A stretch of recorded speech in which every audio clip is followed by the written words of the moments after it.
Hey, what's up? My name is Bubba and you're watching Disney Channel. Welcome back to the Emporium. Today we're going to touch Leopard Geckos 101. Again, part 2, the breeding aspect of things. How to breed them.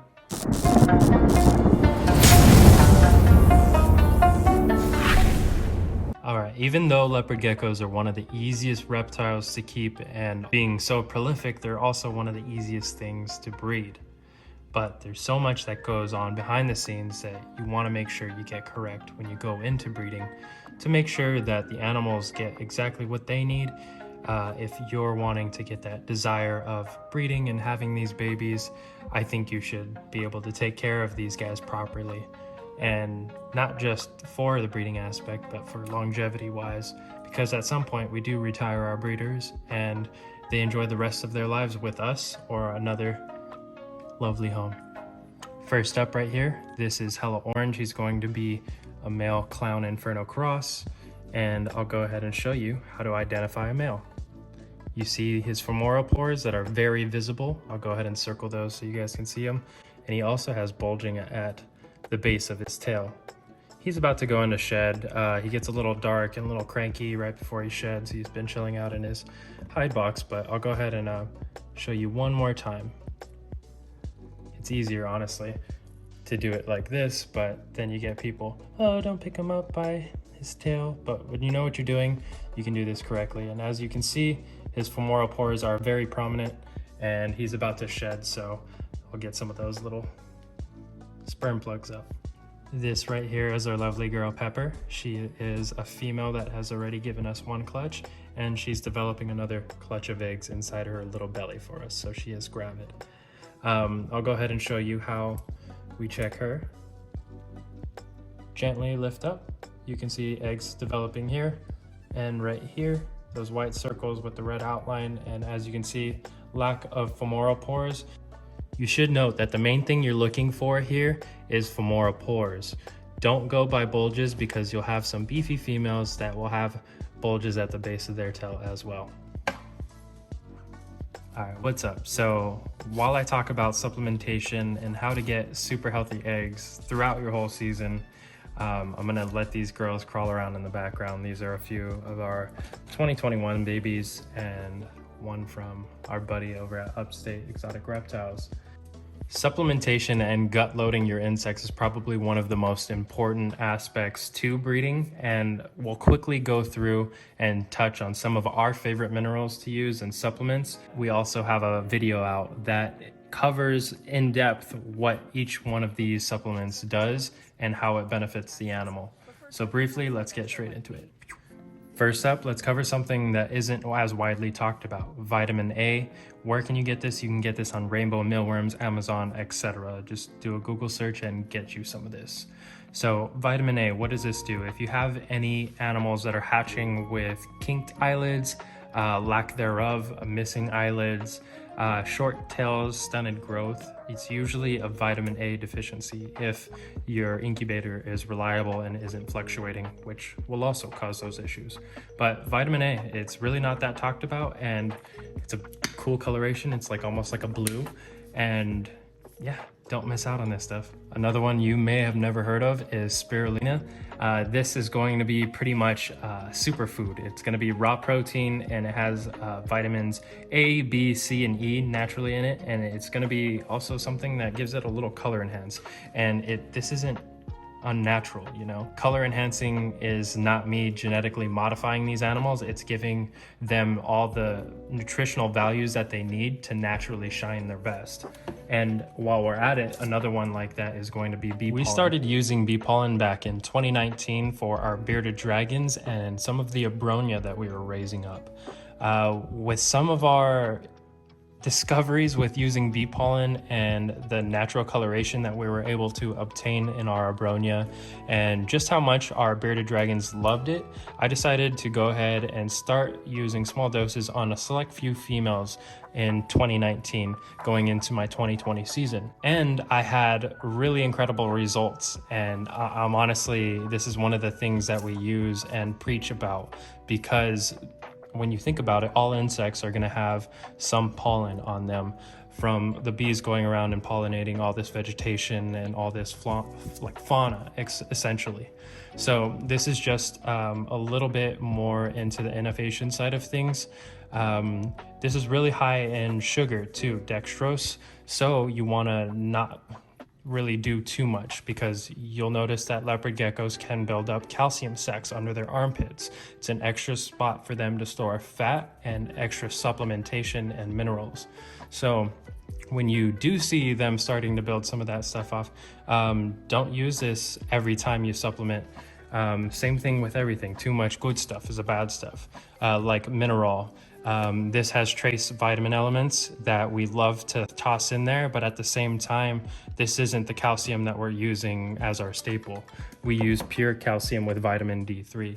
And like in our last video and our supplementation video, we dive into D3 and how leopard geckos really don't overdose on D3. That's a myth. And vitamin D3 is essential for them to metabolize calcium, being crepuscular animals. Look at that pile up. While these girls continue to entertain you guys, we'll go ahead and show you how we incubate our eggs.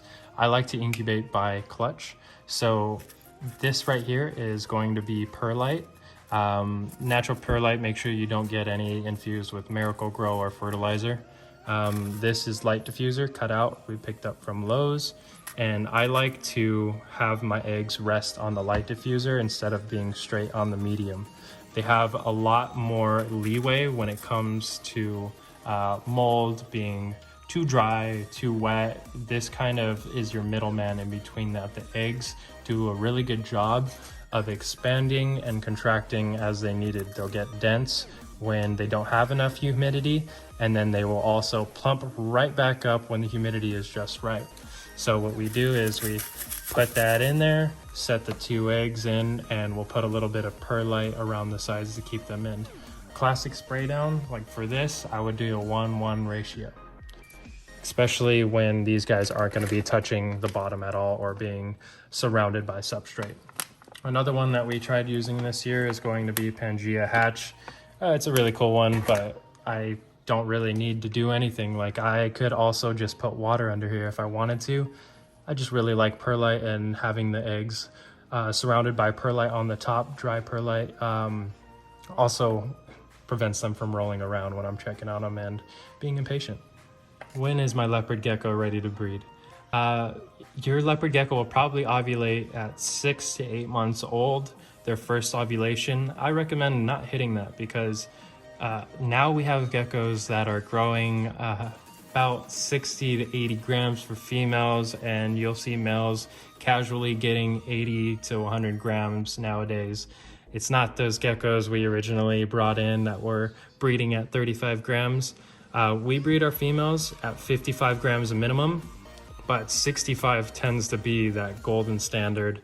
They have just enough fat in their tails to not be completely depleted by the end of the season. And also our females are just generally bigger. I work with generally big animals. Nothing giant lineage. Giant is line bred. Prove me wrong. These guys are going to be ready around August, but that's only their year mark. Some of these females potentially max out around 11 inches long, like Pepper that I just showed you, and she took about 18 months to develop. This one is probably going to be about the same. She's only around 6 months and she's already 65 grams. Now males, on the other hand, can breed a lot younger. What goes on in a female's body when they're gravid, or even humans when they're pregnant, right? Your body goes under kind of like a morphism. That's what we're gonna call it. It's morphin time when they become gravid. But your organs get really pushed around, and it potentially can stunt growth. Males, on the other hand, are just ready to go. They just want to breed.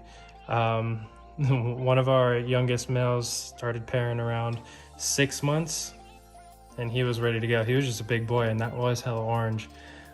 He started pairing around late 6 months, so he was almost 7 months, and he was around 65 grams, and he sired a lot of healthy babies.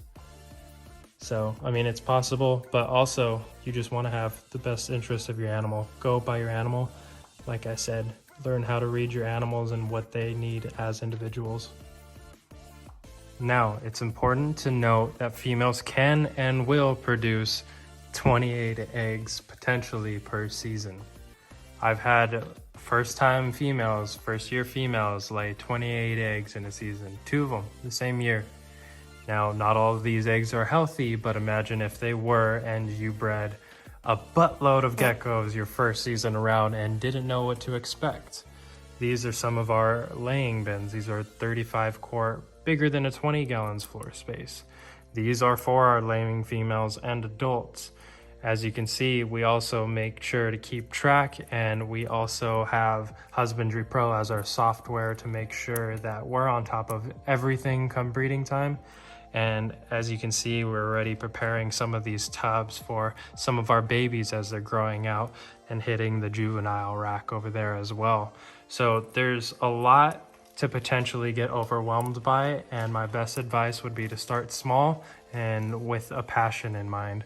Have a little project. It's really cool to have your mind set on something and bring it to fruition.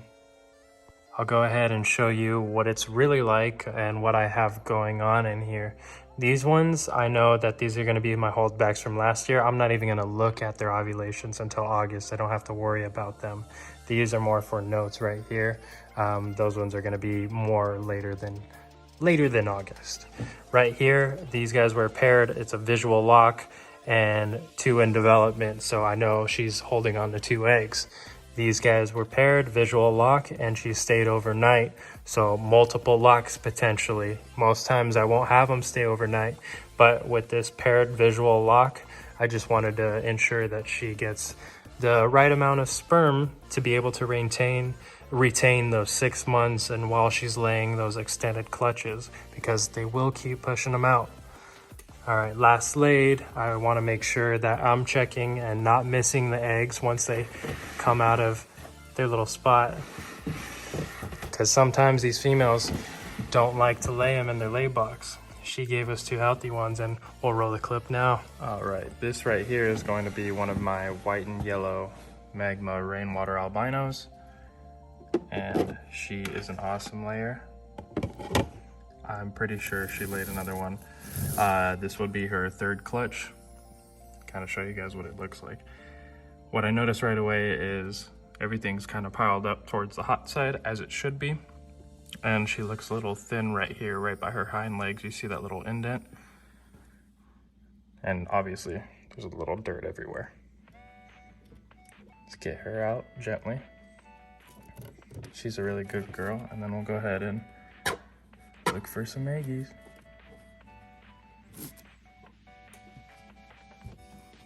Got 1.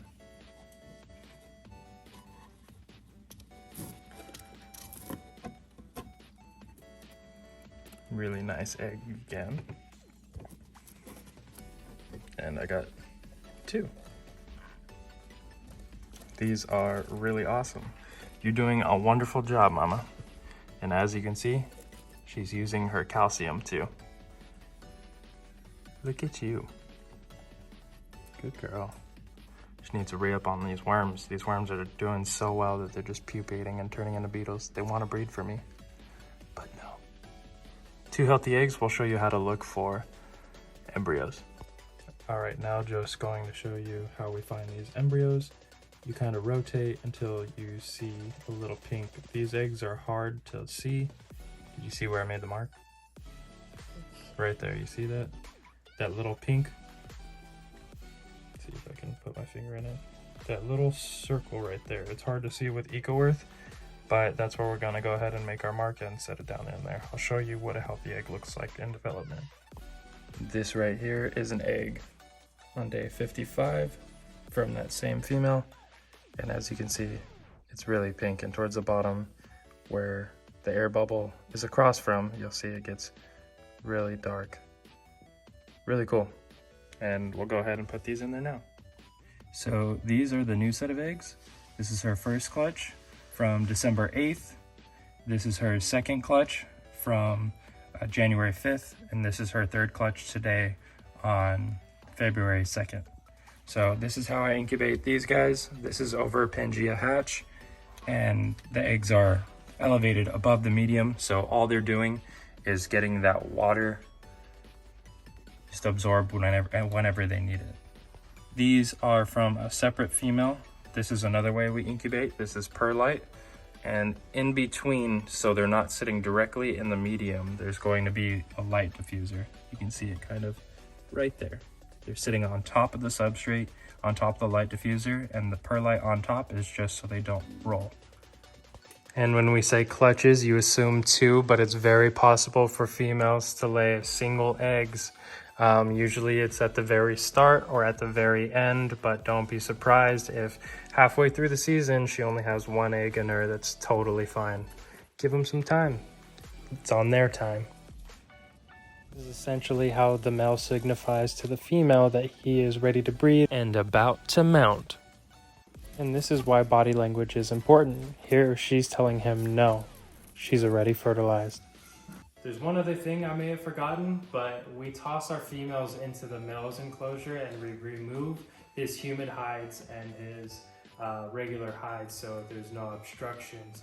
And we visually make sure to supervise every single pairing because we're the ones making the pairings. So we're always available to do that. Here at the Emporium, we believe in breeding for temperament and for structure. When we breed these animals, I'm not trying to add to any ailments. We're not looking to genetically have a mutation that affects them and is an ailment to the longevity of their life. For us, we have a beneficial relationship. I make sure they have everything that they need and naturally. And for me, I get to experience the love and the beauty that is all of this. Ain't that right, Bucko? Just a minute now, young bucks. We're going to be giving away 3 separate lay boxes, humidity hides, and inside we're going to be throwing in 2 of our triple dish bowls, and then we're also going to be giving away 3 sets of 2 for our triple dish. So we're going to be giving away to our subscribers. So go ahead and subscribe, turn that notification bell on, and comment down below that you've entered, and let's get you some stuff. So the drawing is going to be completely random. It's just going to select 6 people that comment down below, and hopefully you win something cool like these, because look at these lay boxes. Oh, sheesh. I mean, the bowls are sick with it too. Thank you guys for tuning in and helping out. Hopefully you guys can win some of this stuff. I think it's really awesome. We use it in our racks and it's doing pretty well. And also I want to thank you guys for the support that my brother had when he launched his Etsy shop, and you guys bought it out. Shout out to Scott of Miami Art Geckos, dude. You're an impeccable human being. I appreciate your support and your love. What faster? They're doing the best they can. How's it going? But a bunch of stuff is on order now. I had to order more filament. Oh? And this dude's crazy. One dude buying your whole store? Yeah. Thank you. You guys don't know what a blue tongue skink is, they can get to 20 inches long. They're omnivores. I feed them dog food, which has a lot of nutrients, with blueberries, lettuce, almost anything. Thanks for sticking around for the whole video, guys. Don't forget to like and subscribe so you can be entered to get some nice hides and bowls. And also we'll be posting some more reels on our Instagram, some more informational videos, and go ahead and stay tuned for our next videos. Thanks for watching.